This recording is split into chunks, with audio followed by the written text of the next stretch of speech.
There we go. Okay.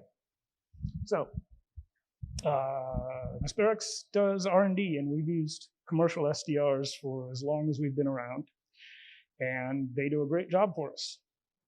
But sometimes we have cases where there's no commercial SDR to do the job. I think John Orlando touched on a couple of those cases earlier today. So because of that, we decided, let's build our own SDR. How hard could it be? All of the people who design SDRs for a living are chuckling at me right now. But what we did was built a 5 to 20 gigahertz, 160 meg sample a second SDR from scratch. I put some green check marks by the things that worked out the way that we hoped. So we do have a radio. You can do things that are hard to do otherwise. We can customize it for different applications. It was absolutely interesting and fun.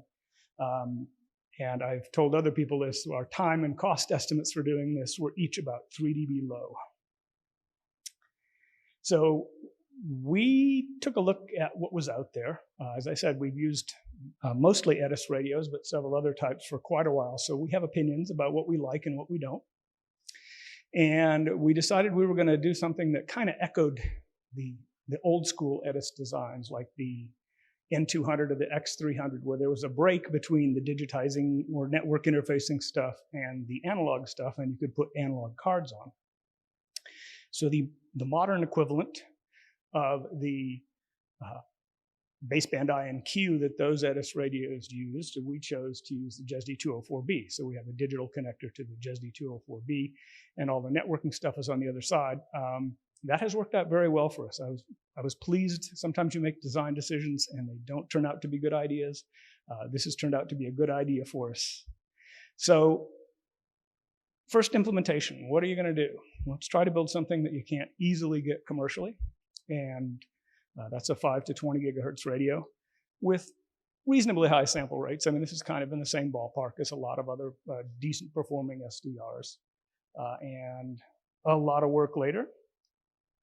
That's the board. Some of you have seen it if you're here in person. If you'd like to see it again, I know it's such a thrill. See me afterwards. This is what's on the board. So this sort of mislabeled analog board also includes the converters. And because JESD204B is a very flexible interface, you can actually have different numbers of channels going over a single JESD link.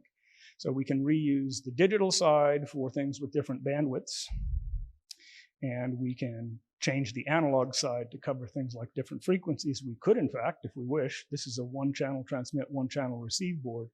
We could actually make a 2-channel transmit, 2-channel receive board and use the JESD204 links that we have to carry that to the FPGA. And our interface is 10 gigabit Ethernet. We've been quite pleased with that as well. It's a good, solid, reliable interface, not like some other interfaces whose initials are USB. So as I said, we have opinions based on long use of other commercial SDRs. So there's actually on the web at www.asperix.io, there are the measurements. And this is not a absolutely greatest performing microwave radio you've ever seen. This is a decent microwave radio, especially for the price. Everything works the way we intended. And the lessons learned are probably, I think if I were talking to a 2 or 3 year ago version of me, these are the things that I think might be most interesting. It's hard to, there's a lot of SDRs, right? If you're going to build it to have something that is unique. Build it to do something you can't do otherwise. It's very hard, by the way, to build an SDR that's cheaper in its performance category than existing commercial SDRs. The software part is, it should have been obvious from the beginning. It's a software-defined radio.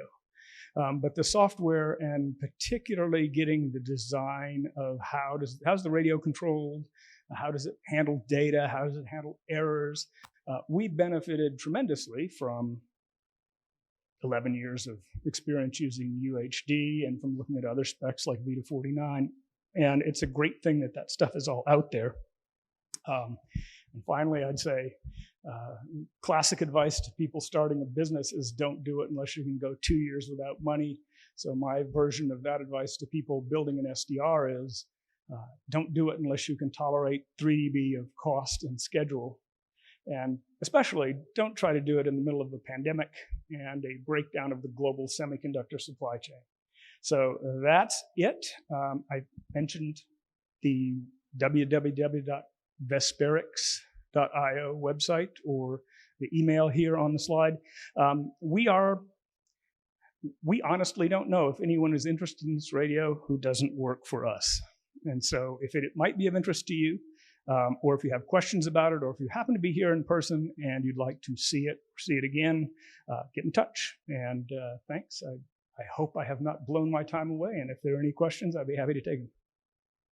Next slide. Okay, good. And I'm probably over my time anyway, but thank you. Right. Thank you so much, Tom.